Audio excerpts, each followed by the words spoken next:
We are here with the iconic Neil Perry.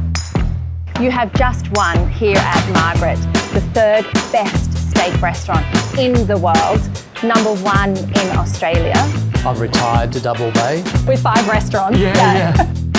Wow, it doesn't get any better than that. I'm a vegetarian. No, I'm not.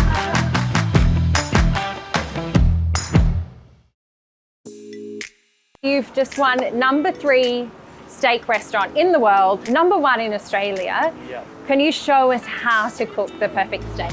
You've got to start with a great steak, and this is a Hereford ex-dairy cow, 40 months old. All the dry aging's been cut off the rib set and that's been cut, so it's dry aged at about 35 days. It's important to do 2 things. 1 is get a nice crust on it, and 2 is season it properly. So we want to make sure we've got some vegetable oil, which I just rub on the steak. I don't want to kind of bathe it too much in oil. I don't want it to stick to the grill, but I certainly don't want it to flame the grill up too much. And then it's a really good seasoning of salt. The difference between a home cook or a restaurant cook is salt seasoning. It's as simple as that. You would recommend putting more salt. Yes. And if you're using mineral salts like these, it's got lots of minerals in it and things that are really good for you, so it's actually a good salt. It's been in the fridge. We would take it out for about 30 minutes to let the temperature come up. If it's cold, it's much harder to cook. And then what we want to do is get it on the grill. It's about 450, 500 degrees there. We want to get really nice crust. Doesn't matter how many times you turn it, as long as you get a really nice crust on it.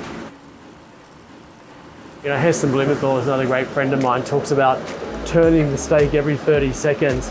It ends up being really beautifully perfect, cook in the middle, nice crust. We can do the same by turning it once, twice, 3 times, get a really nice tender piece of steak. What would you say is the best way of serving a steak? Medium rare for a steak like that because it's got a lot of connective tissues. A fillet you can do rare if you wish. Things like Wagyu, very important to have medium rare, almost medium, because you want the fats to melt and come back through the meat. So, but that's medium rare. If you serve that rare, all the connective tissues stay unrendered and it's really quite unpleasant. Just make sure that crust is starting to come, so you're getting some nice grill marking there. Then we'll turn it again, then we'll get it back, finish the nice crusting on that side and then finish it on the other and then rest it. So I'm turning it more than once, but I'm not turning it a lot. Yeah. But you could do that if you want. One of the things that's very important though, you notice that when I say seasoning, I only salted the steak. Yes. So I never use pepper on a steak before I'm putting it on a barbecue or in a pan, because the pepper actually burns at high heat and becomes acrid and bitter.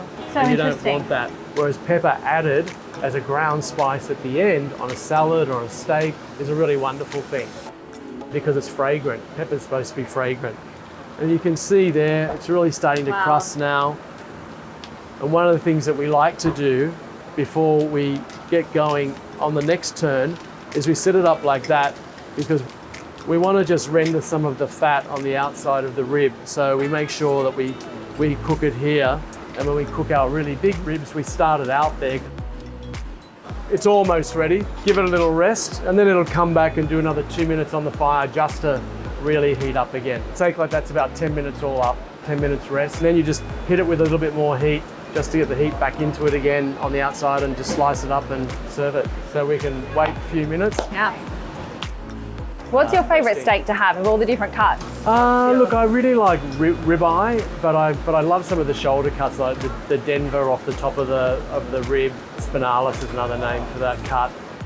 We take, you know, eye of the chuck is beautiful up in the chuck muscle, so all that stuff off the really heavily marbled front end. And then I do, yeah, I love rib, and I've not been a sirloin fan, but my butcher that I've been working with has been kind of really pushing me on these sirloins. Then I got some larger format, like 500 gram ones, and I must say they are really good. They're really, really good, like buttery. And it's had a little rest, and now what we want to do is just back on the flame for a minute or so on each side, just to get the natural heat back in the crust.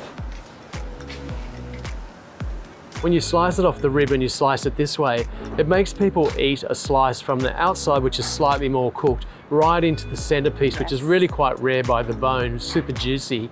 And so in that 1, 2 or 3 mouthfuls, you experience all the things that the steak has. Importantly, what we want to do then is it's just really a slice of lemon on the side, olive oil, and season with salt again, just to give that fresh bit of crack of salt when you're eating it on top. Special place where you have a plate. Is there social? I'm a vegetarian. No, I'm not.